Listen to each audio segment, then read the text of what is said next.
Cara, e aí, assim, perguntar um pouco das origens da NFL no Brasil, porque essa popularidade passa muito por ter... Aqui você conseguir ver, né? Hoje é muito mais fácil, tem um monte de opção. A NFL tá vindo pra cá e tá procurando mais opções pra né, divulgar o esporte. Mas lá atrás, né? A ESPN sempre foi muito forte com os esportes americanos, obviamente. Você tá desde o início, quando começou lá com o Everaldo, há 19 anos atrás, como você falou, como que foi essa coisa de tipo, porque o Everaldo tava aqui, você tava lá, né? Não. Eu já tava aqui, lá, eu já tava aqui. Ah, você já tava então, aqui. eu cheguei em 2002 ao Brasil. Eu trabalhava na afiliada da Rede TV, na época, hoje é da SBT, VTV, que fica em Santos. E aí eu trabalhei lá 3 anos e aí surgiu essa oportunidade aí com a ESPN. Então eu já tava morando aqui no Brasil. Não, legal. E aí quando veio e falou, não, vamos fazer NFL aqui no Brasil e tal, porque, te pergunto, porque como eu jogava videogame, e tinha lá os termos, né? E a parada que eu pensava em ver coisas em português era tipo, como é que eles vão traduzir certas coisas aqui? Intraduzível, né? né? A maioria das coisas. A linha de né? scrimmage, first down, o punch. Ó, É cara, complexo isso, né? quando eu fui fazer um teste lá na ESPN, em 2005, agosto de 2005, acho que foi.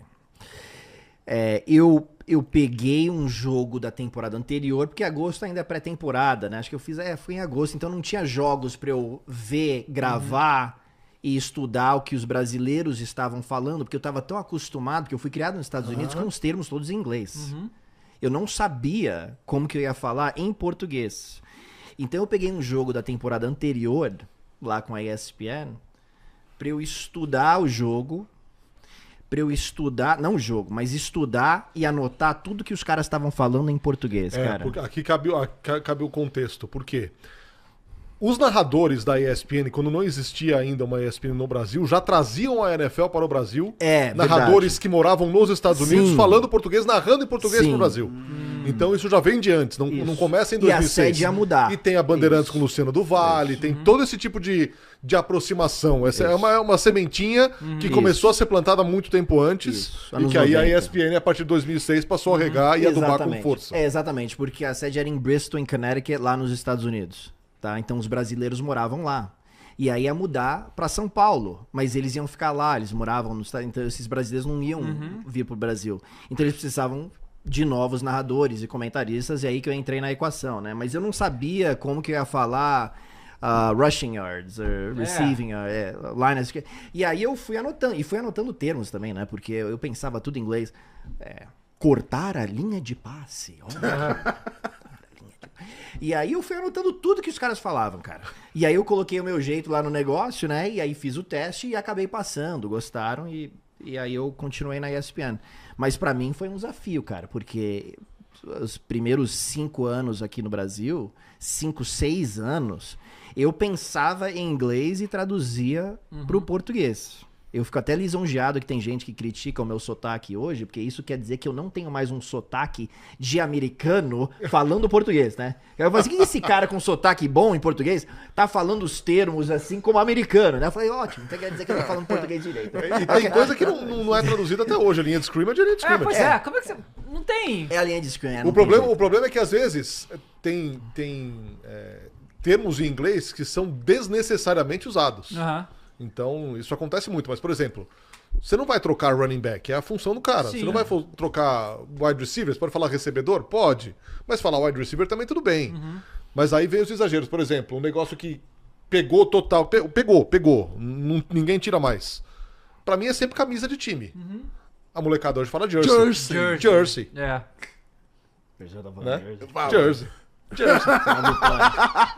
Mas essa parada dos termos em inglês e português, quando eu comecei, as primeiras vezes que eu tive contato com o NBA e com o NFL, com você comentando, foi o que me aproximou das transmissões, do tipo... É mesmo?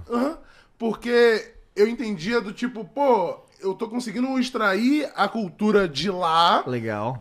E o fator do sotaque mesmo, de falar o inglês como o inglês americano, e me bugava, né? Tipo, como é que o cara fala português e inglês ao mesmo tempo, e o inglês não tem sotaque, mas só que isso me trazia mais próximo de... Parecia mais que eu tava assistindo uma transmissão americana voltada pra lá, mas com o toque brasileiro e pensado no Brasil, Pô, sabe? que bom. E mais na vibe de, assim, de ensinar os termos em inglês. E aí você passa a entender os termos em inglês. Sim. E faz mais sentido. E é o único jeito que eu sei falar também, né? Eu lembro, uma vez a gente foi no Danilo Gentili, né? Ele perguntou, pô, Paulo, foi a primeira pergunta que ele fez. Pessoal, às vezes, não gosta muito do seu sotaque, né? Aí eu falei, cara, tenta ir você pro Brasil. Eu não lembro se foi exatamente essa minha resposta, tá? Mas você é brasileiro. Vai pros Estados Unidos narrar um jogo da seleção brasileira e tenta falar Romário, Ronaldinho, Ronaldo, o jogo inteiro. Tenta falar isso. Tenta. Você não vai conseguir. Você vai falar Romário, Ronaldo, que é natural pra você.